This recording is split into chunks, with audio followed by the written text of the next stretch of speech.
very, very excited for today's session. As you guys know, there's been a lot of conversations going on about the NAR settlement, kind of the proposed changes that we're going to see in the near future. Talk is in July. So with all those questions, I think it's a great opportunity, not only for us to become educated, but also really be ahead of the game and proactive as opposed to reactive. I will say, Holly, I've been incredibly impressed with EXP and how proactive leadership and corporate is being in terms of educating their agents, answering questions, getting the buyer employment agreements out and such. So before we kind of officially get into it, Holly, do you mind giving a brief background of yourself? I will say Holly is with corporate. She's with leadership. She's been a managing broker. She's the vice president of Brokerage Operations. So definitely very grateful. I know that you're a very busy woman. I appreciate you for joining us today. But we'd love just a little bit of background of how did you get to a VP of Brokerage Ops and kind of where you are today? Sure. So I actually came in, I joined the company in 2018, right about 11,000 agents, and I was hired to be the designated broker for the state of Arizona. So started there. I had a background of I was a team leader for one of the other companies. I was on a team. I was an individual agent. I was a designated broker, all of those things. I've been a national trainer and everything for our NAR. I've been a state president for the Arizona Realtors. So just served on a lot of different things, and all of that has kind of culminated. So when I got tapped on the shoulder to come and join EXP, I kind of looked around and at my business, and it was kind of like, why wouldn't I do this? Why wouldn't I take this risk? And it just made a lot of sense to me. So joined in 2018 and just kind of strapped in and went from there. It wasn't long, and we saw the company just really explode. I was asked to become a regional operations manager, and then from there, a director, and then now vice president for Brokerage Ops. So I get to oversee everything in the West. I work in tandem with Lauren Coleman, who's the vice president for East. And she and I work across U.S. Realty, collaborating with Amelie Quiros and Krista Pacheco. They're over transactions and onboarding respectively. And so I'm your broker's broker, basically. So anything realty, anything commercial, it usually hits my desk, all the big lawsuits, all of that kind of stuff. So kind of moving forward where we're at and talking about big lawsuits and NAR, I sit on the NAR Risk Management Committee, and I'm also very active with the Real Estate Business Institute. I'm currently a vice president there. What does everything mean? So let's just transition to what's going on. So we've had this lawsuit that was filed in 2019, and there were three. There were two in Illinois and the one in Missouri. Missouri got to trial first. They all got class action status, which kind of took our breath away at first. But then when you start to look at what occurred with Missouri, and particularly the jury findings of violation of antitrust, really what everybody is after here is the seller being forced to pay a commission to somebody they haven't met yet and work on their behalf, and that just didn't seem right. And so NAR, about 2 weeks before the trial even started, took that offer of compensation requirement in the multiple listing service from at least $1 down to 0. And that was trying to head things off. Well, we all know how the jury came back on October 31st with their findings. So the NAR settlement kind of flash forward, right? We saw Anywhere, we saw Remax settle prior to the jury summons or jury findings. Then we saw Keller Williams settle in February, and NAR came out with their settlement mid-March. What this does for all of us is they are starting to make rule changes kind of preemptive of the settlement. And the thing to know is this: anytime you're working through the legal process, it's arduous. It is truly a marathon. It takes years. And so the judge still hasn't ratified the settlement. We will likely see the Department of Justice weigh in on the proposed settlement. it affects a lot of different things, and we probably won't be wound up with this portion of the trial until end of this year into next.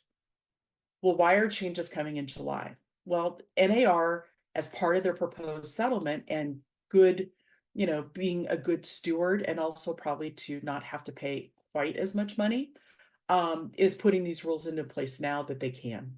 And so the first being that any offer of compensation in the multiple listing to a buyer broker will go away completely. And that's, it's already, we had the ability to go down to zero. But what we were seeing is folks were still having things in there, anywhere from, 1 up to, 4 or 5%. Okay, great. Well, that still wasn't good enough. And so the plaintiff's counsel absolutely wanted it out of the MLS. And my understanding, Department of Justice wants it out of the MLS. So that's going to go away. And that's probably the single biggest change we're going to see going forward. So what does this mean in daily practice, right? Like, I love legal stuff. I love rule changes. Okay, all of that. I'm a super nerd. But how do I go and help somebody buy and sell? Let's talk about your business. When you go out this summer after this new rule.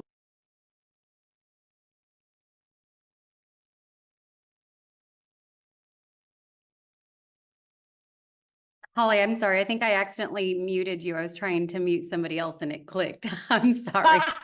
No worries. We want to hear from All right. us.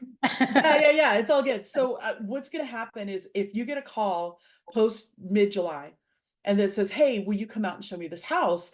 The question then becomes, if there is no offer in MLS of compensation, before you open that door, you have to negotiate how you're going to show up and what you're going to get paid. If you don't do that, goodwill to the people, you can go out and do that work for free, but you could be left stranded on the sidelines. And so the perspective shift I want you to adapt and adopt, you wouldn't put your sign in the yard for a seller and your lockbox on the house and just say, come one, come all, bring all your offers, because you're not guaranteed to get paid unless you have a signed listing agreement. Why would you do that for a buyer? And so what we did is we wanted to be incredibly aggressive.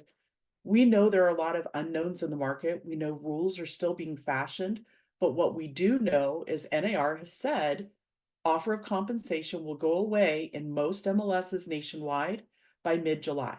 So as a result, and we published this on Friday, this is our single property buyer broker agreement. And this is the link to the FAQs. This is the link to the document itself. And our goal with this was, so if you go out and you're going to just meet somebody for the first time, right? It's that get to know you. Do I think I want to work with you kind of thing? And buyers are leery, right? They've heard all these kind of crazy, not correct headlines from CNN and MSNBC. Okay, what is really happening? Well, you and I are going to have a conversation. This is what I work for. I'll show you this one house, and then we'll decide if we want to have a further relationship. We wanted to write something that was so consumer centric because the FTC in February published a white paper around buyer broker documents and how unfriendly they were, almost relating it to like Apple terms of service, which if you've ever tried to read those, it's mind numbing. So how could we make it easier? And that's been our whole goal. We want to be the most consumer centric brokerage on the planet, because if we do that, it's easier for you all as our agents to do a better business. And if we can be in that space advocating, hey, we're doing the right thing, consumer, you're in control. Let's talk about what this looks like to hire a qualified professional that's going to speak to you in a language you understand. Great, we all win. And so the single property document that has been published, basically our goal is it goes out and your agency document, whatever that is in whatever state you're in, you're establishing agency and your offer of compensation, like what you're going to get paid with those two documents before you open the door. Now, I'm really excited about it because what I'm hoping will happen is we're able to have a better conversation. Now, just a quick aside. We've shared this forum with all sorts of different industry leaders. across the board. I've shared it with state association executives. I've shared it with our competition. Because if I can make this form a standard, we just led the way, we made it easier for the consumer, we did the right thing, and oh, by the way, the adoption goes up. But if we can get this in your hands now, go out and practice with it. A lot of people are like, why? I've never done a buyer broker before. Okay, I've got an easy form for you because I want it to be so easy. People look at it and go, yeah, I can commit to one house. I can commit to one house that, if I decide to buy it over the weekend, great. But it's an opportunity to create a further conversation. So what's coming next? Myself, Lauren, and the team, we're actually working on the next step buyer broker. Again, trying very diligently to make it as easy as this one is to break down and understand. Because if we can do that, then why wouldn't you work with an EXP agent? Why wouldn't you? Because we are speaking your language, we're walking you through, we're being that good professional to guide you, as opposed to throwing you an 8-page document, not really explaining it, and now you're locked into this, prenup that doesn't feel good. Nah, we want a really good steward going forward. So the team is working on that. I'm hoping to deliver that to you first part of May. Again, we're not waiting for July. We want to make sure you have time to practice this. We want feedback on it so we can be very nimble as the market continues to evolve. And again, we want to bring our friends with us. We want to bring folks from other companies, giving them something. This is what we're going to use. You want to come with us. State associations, we know you've written documents for years. Great. You're still waiting for NAR to tell us what to do. We're going to interpret it ourselves with our legal counsel, with outside counsel, working with MLSs, everybody giving us feedback on what we can do better for the consumer.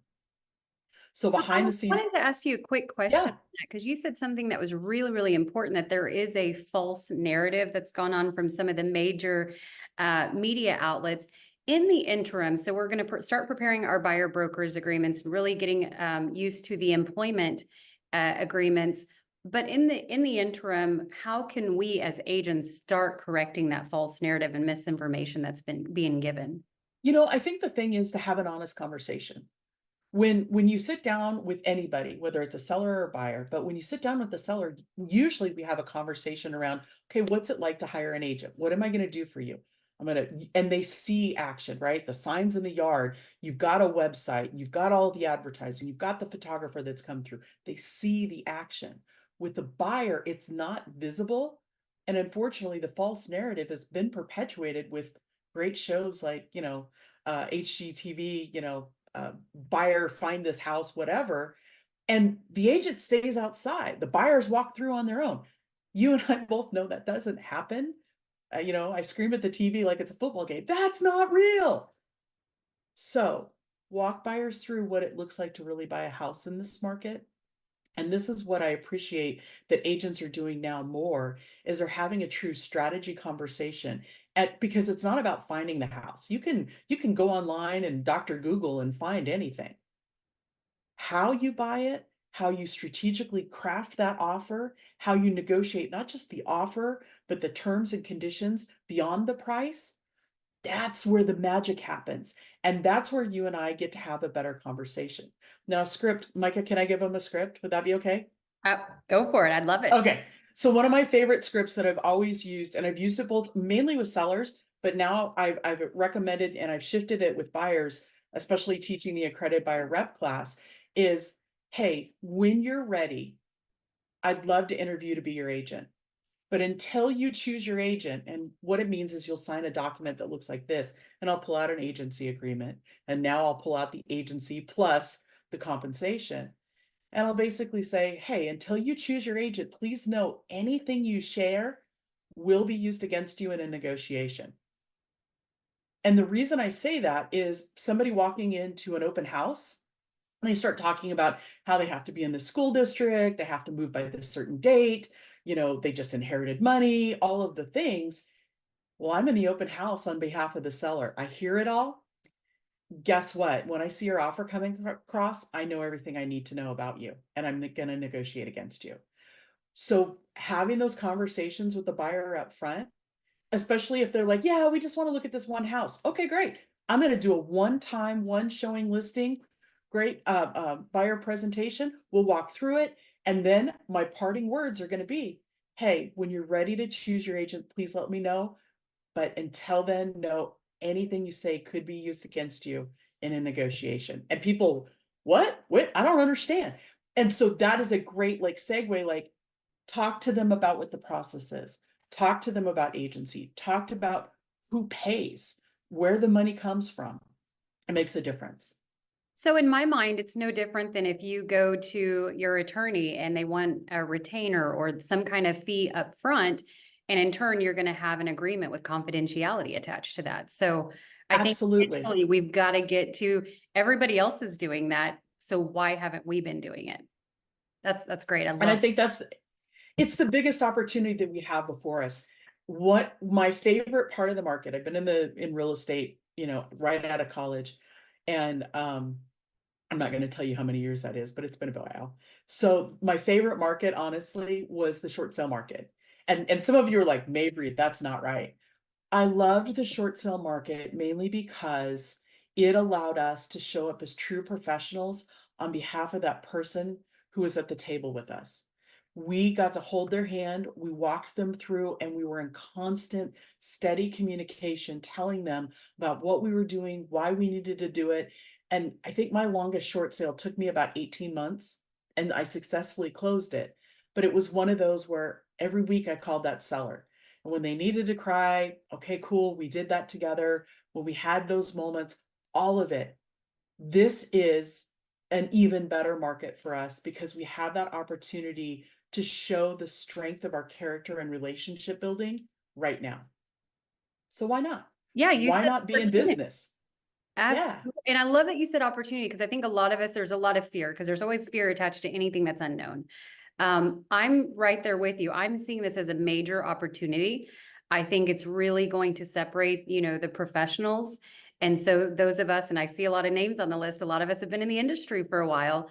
And even if you're newer, this is a major, major opportunity to really separate yourself, be the professional, and show that how you're going to be different. Um, let's talk about some of the logistics, right? So all of this sounds great. We want to prepare before July, but July comes. What does this mean? How do we negotiate? Can the seller still pay concessions on behalf of the buyer? What are our options from not just the buying side, but also on the listing side? What kind of conversation should we be having with the sellers as well? such a great question. Okay, so let's start buy side. Buy side, what we anticipate seeing and talking to some of the biggest MLSs around the country is they're already preparing to take out the buyer broker offer of compensation and expand their concessions fields. We fully anticipate we will see sellers offering, because right now, still about 50% of all uh, transactions have a concession attached to it. They're buying down the interest rate, they're giving a home warranty, prepaying HOA fees, all of those types of things. So we do believe that that's going to be there. So as a result, I want you to treat it like you would negotiating for the washer and dryer. If you have a buyer who is cash poor, you can write into the contract seller to credit buyer X, whatever that is, at close of escrow to satisfy buyer's contractual obligation with buyer broker. And if you look in the FAQ, I've actually got that language for you in that link, and I'll drop it here again for those who may be just joining us. But we wanted to make sure that you've got this. Oh, by the way, that's language that I used in cash poor transactions when it was the short sale market. So this is nothing new, right? Like I'm not creating magic here. This is something that has been tried and true. And so you will see more and more concessions. I think working with buyers, the opportunity now is pulling comparables and looking at concessions. Okay. And I anticipate the concessions being, written out. Was it closing costs? Was it the title fee? Was it HOA? Whatever. Was it, to satisfy the buyer's contractual obligation with buyer broker? That could be in there. We just don't know necessarily the amounts, and that's all right as well. Now, on the seller side, I'm going to be doing my CMAs the same way. I'm going to be pulling, looking at everybody around me, and I'm going to be pulling, looking at what concessions is your competition offering. If they're not offering concessions, okay, great. Is there an artificially low mark that they should be at? If you're going to offer concessions, what does that look like? And this is where the muscle that you and I have developed over the course of however many years or months, if you're brand new, because this is a great market for my new agents, please know that understanding what is in the comps, understanding what the tolerances are in your local marketplace, it's going to set you apart to have a better conversation. Most sellers, they have a motivation, they got to go, they're willing to make it. So I love pulling comps at that wholesale price, at that retail with some repairs, and that supreme retail, it's perfect. I give them those comps, and we're going to break down what concessions are you willing to do? Who is our buyer? Their VA, FHA? Great. What do we need to prepare for, and how are we going to do that? I love that. So let's talk about like open houses, for example. How does this all come into play? And I think there's some confusion between buyer broker agreements and now, attached to a compensation or an employment agreement. How does that come into play with the one-time showing or just your generic open house? Sure. If you are, I will say this, if you are holding a house open, you likely are there on behalf of the seller, right? It's your listing personally, you're part of a team, or you are a member of the EXP family holding it open for another agent. You're there for the seller. Now, if it's your listing, you're already getting compensated from the seller, so no big deal. What we have in the marketing center that we've crafted already is a notice that you can post at your open house that basically says, welcome, EXP Realty represents this seller. If you would like representation, please let us know. Very simple, very easy. And that's in the marketing center for you, all zhuzhed up with EXP branding. And of course, you can do your own, but it's very easy. If you are there as part of a team, same thing. Maybe you've got an agreement as part of your team structure of what you get paid, all of those types of things. Okay, great. Now, if you are a brand new agent just hustling to get your next deal, cool. If you are there, what I want you to do is you're going to post that notice and you're going to meet people as they're coming in. The minute that buyer says, hey, I think I'd like an agent, I'd like to know more about the house down the street, whatever, you can start that conversation, have that single property showing buyer broker as well as an agency, and use the script that I shared with you earlier. Hey, would love the opportunity to be your agent. I can do so for one house so we can get to know each other past this property. But until you choose your agent for the long term, please know anything you say can be used against you in a negotiation. And it's just a smooth transition to move you into next. Um, and so open houses are a little bit more cut and dried. We may see some rule changes come down, so we'll be flexible. We'll continue to educate, but this is what we see on the horizon today. Fantastic. I love you're buttoning it up so perfectly. So like I said, there's been a lot of confusion, a lot of discussions, and I know you've been doing a lot of these calls, but Holly, I mean, you're really breaking it down kind of in simple terms, and really there's some positive effects coming out of this. I know we just have a few minutes left, and to respect everybody's time, Holly, is there anything that I've missed before we open it up for Q&A? I think a couple of quick things. If you're not watching the EXP Marketing Center, please do. We have updated the buyer presentation. We've got a whole buyer listing kit that's dropping this week that you can use and put your resume in and all of this, but it's all branded for you to go out and be awesome. And so that's there. We've also got social media drops that you can personalize and then start to take over your own social media, because there is a lot of confusion, and we want to position you all as truly that local trusted resource in this changing market. So we want you front and center. We're going to be pushing things out every week to be able to help you as we go forward. And so this isn't a one and done for us. We have a long-term vision of how to dominate in this market, and we look to set that pace. That's awesome. I love it. And, I know that we're kind of a few weeks into these conversations, but like I said, EXP's done a fantastic job of really answering questions, being proactive, getting the materials, as well as just educating everyone. So let's go ahead and open it up for Q&A. Kathy O'Neill in St. Louis, I see that you've raised your hand. Gotta love us some Kathy. Yes, hi. Hey, good to see you, Micah. Thanks for doing this. Holly, thank you so much for spending time with us this morning. We really appreciate it. My question is for relocation. Where is the money going to come from? Such a great question. And that was one of my first questions to our VP for Revenos, Don Conciatori. And I was like, all right, how does this impact? And she said, it looks like the providers are going to pay. So all of the relocation companies are going to make sure this is taken care of. Now, that's still being sussed out. We will have more information. It may be a case-by-case basis, but for now, I would be asking for concessions in the from the seller if I'm representing a relo buyer, and seeing what we can get there until we get direct communication. Because the relo companies, they're kind of sitting back with everybody else going, okay, how are we going to do this and how do we do this well? So we're just going to go forward and start generating positive momentum to see who comes with us, and we'll adjust course. But that's kind of the behind the scenes of what I'm getting, but ask for the concession to take care of the client. Right. And is there something you negotiate with the relo company and the relos, I don't know, are you calling them provider, the company that Yeah, like Cardis and so forth.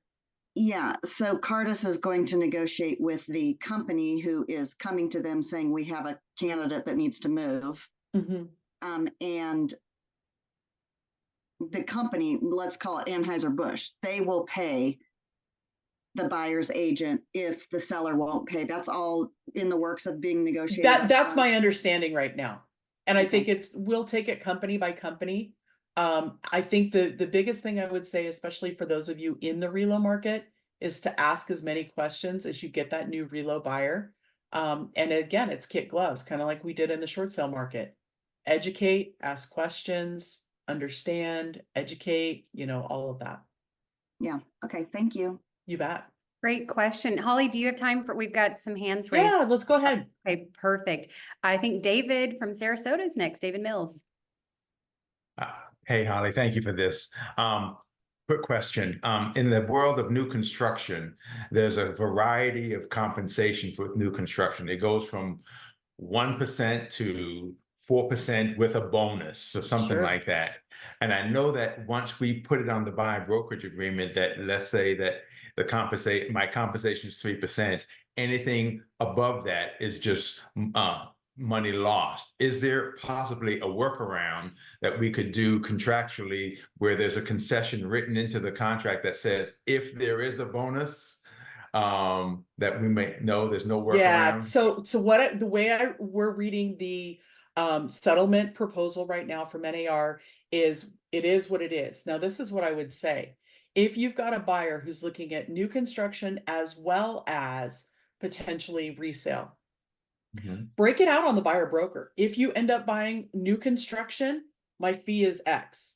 If you buy resale, my fee is X. And so maybe new construction's a bit more, with the understanding you can always come down a skosh. And I would just say, honestly, any bonuses out there, that becomes something that I play with and probably find a way to assist the buyer. I see more bonus, and I've always been a proponent. Don't offer a bonus. Pay people what you're going to pay them, because the minute somebody knows a bonus is there, they actually have to sign off on it to say, hey, I agree that my buyer can get, or my agent can get this bonus. And if they don't sign off on it, I've actually had where a buyer on a $5,000 bonus said, I didn't agree to that. It's me who's closing by this date. So you didn't earn it. I did. I'm buying landscaping.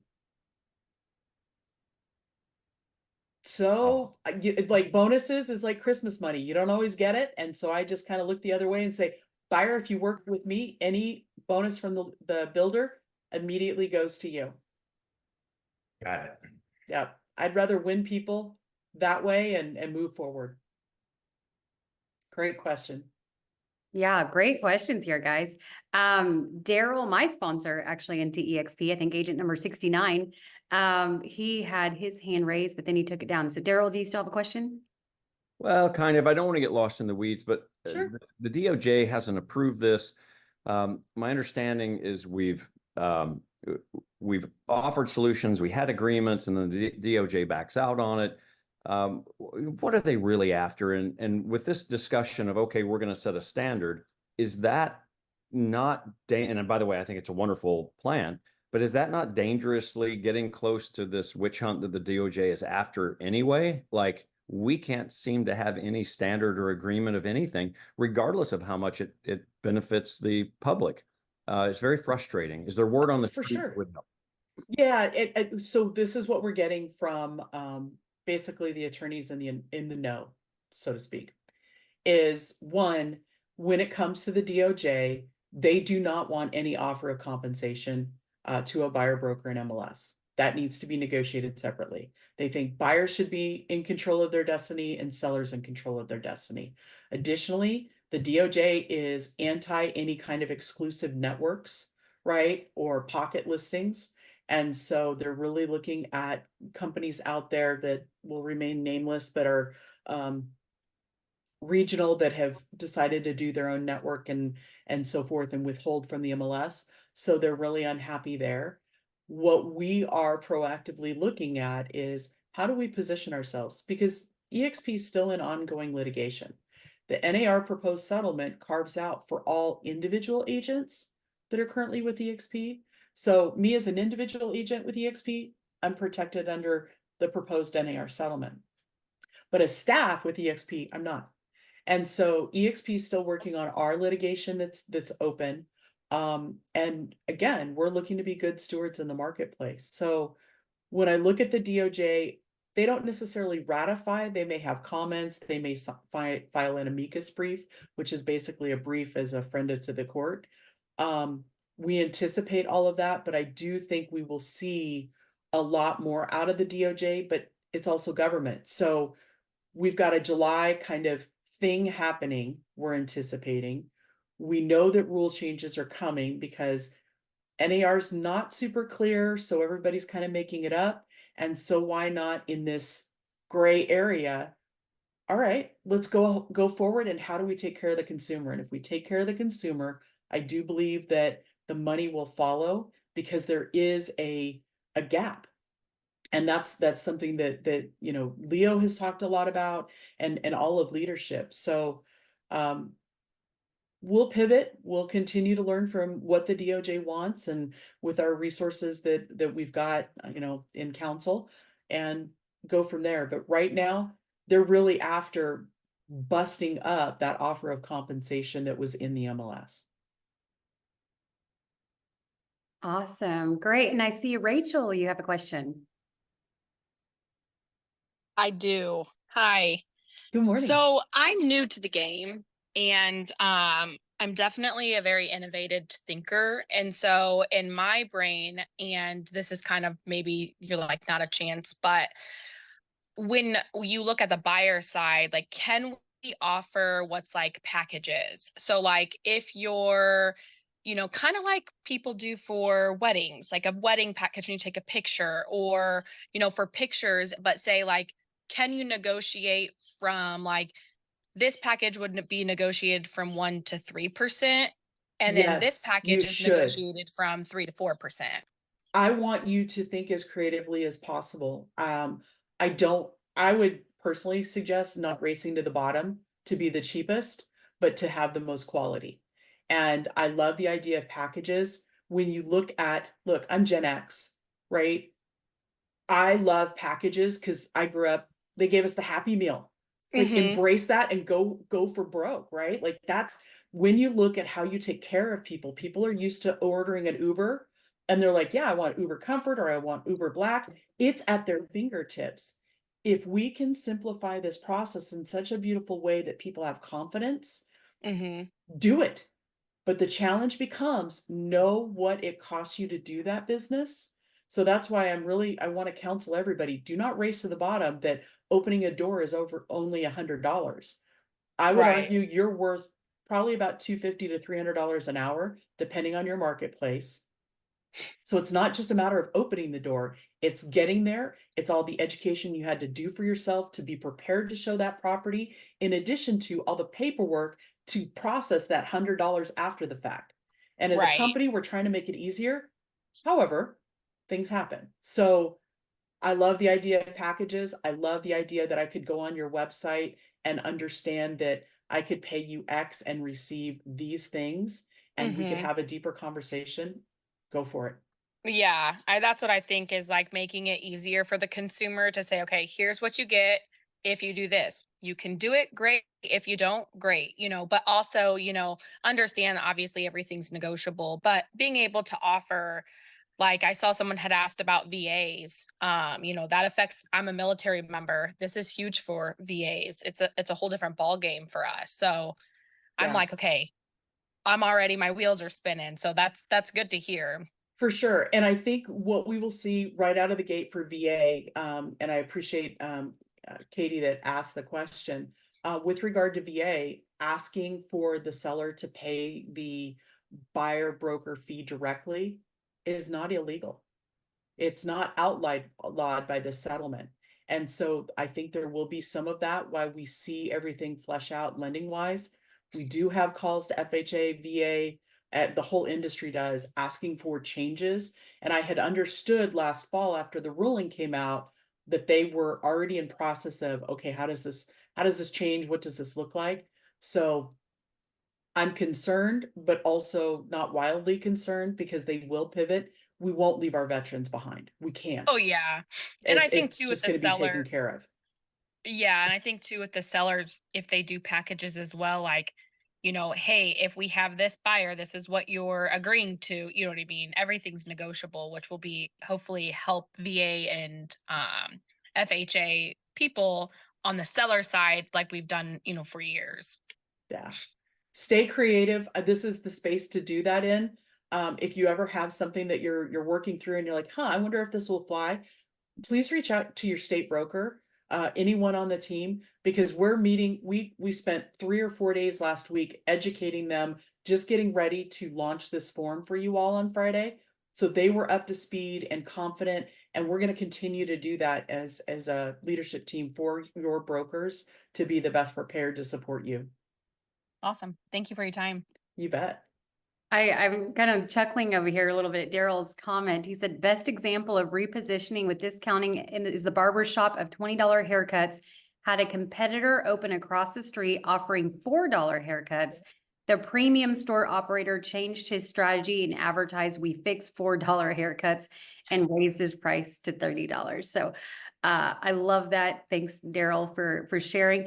Holly, for clarity, and correct me if I'm wrong, it's my understanding that once we have established the employment agreement at a set rate, flat rate, commission percentage, whatever, what have you, when we go to actually negotiate a contract or the sale agreement, we can go down in our agreement, but not up. Is that correct? Am I wording that correctly? No, you nailed it. And so that would be the thing. Like if I put on my buyer broker, my fee is $150, and the buyer goes, "Oh my gosh, I got to buy this house. This is everything I needed. I am working for $150." And so please don't. And I, because immediately when this reaction happened, a lot of people were headed that direction. And I just, like, it's lemmings over the cliff. Please don't do that. I think that the buyer deserves better. The buyer is willing to pay for. And so why not educate them on what they get, and what that looks like? So if you put something wild on there, let's say you put 10%. Okay, that feels a bit aggressive. Can you go there? Sure. But always keep in mind, and that's one of the reasons, based on feedback when we were field testing this form, one of the buyers came back and they said, I'm not going to sign this because you're telling me that you will negotiate it in the contract, but it's not written on this form. So I'm not willing to sign it. Great feedback. It's now in the form. And so we do have agents all over the country. That's the great thing about EXP. where we're getting feedback. Go field test this. Does it work? Is this idea, roadworthy? Great, then we'll publish it. If it's not, okay, let's fix it. So those are just some things to think about. Great. Thank you for that clarity. And I think Kathy just said that was her question as well. So we got that one covered. Okay, cool. Mahmoud, all the way from Oklahoma City.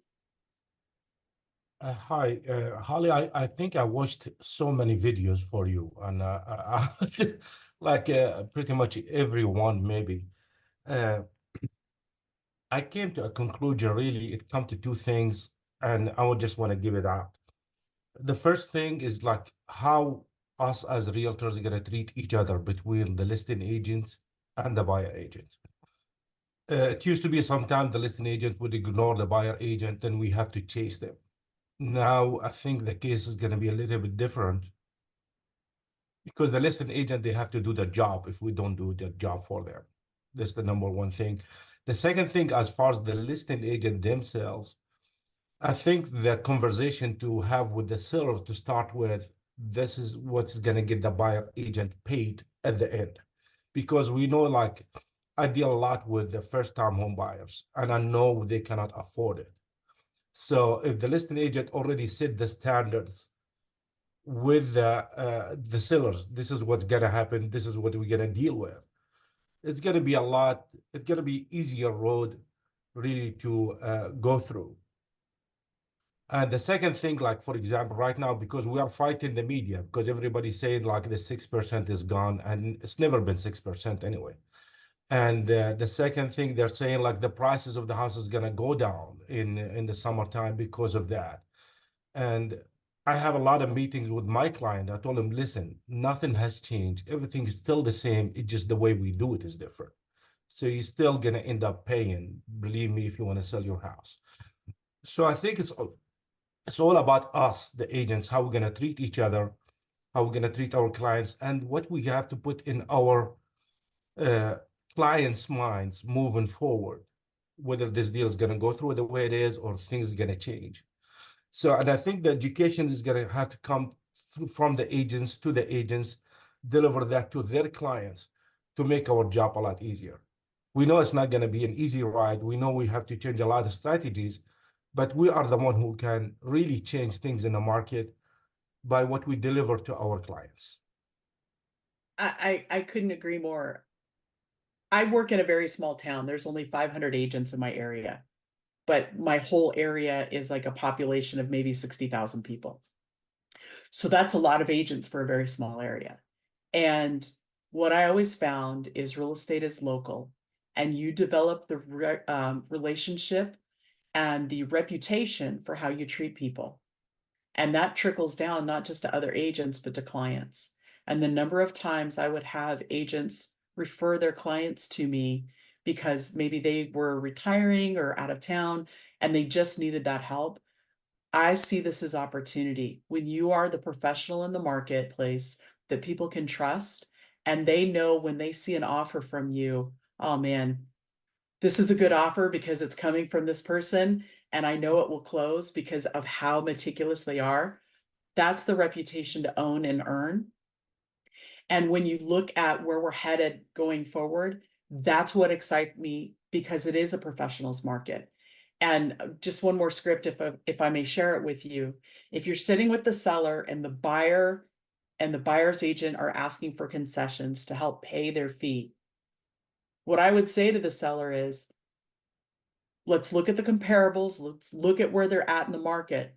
This is a solid buyer based on everything that we're seeing in their financials and what their ability to do. They're just asking for help to finance the payment to their agent. This is something we can do. So when you start to look at that strategy of seller can't sell unless a buyer shows up with money. And the only way the buyer can show up with money sometimes is to wrap everything into their closing costs or concessions. Great. The seller's just assisting them in financing that purchase. That's a great script. I know we went over time today. I believe I got everybody in the chat and everyone's hands raised. Did we miss anyone's questions just real quick? Awesome. Thank you again so much, Holly. If you don't mind, like I said, we did record this session, so we would like to put it on public forums if that's okay. Sure.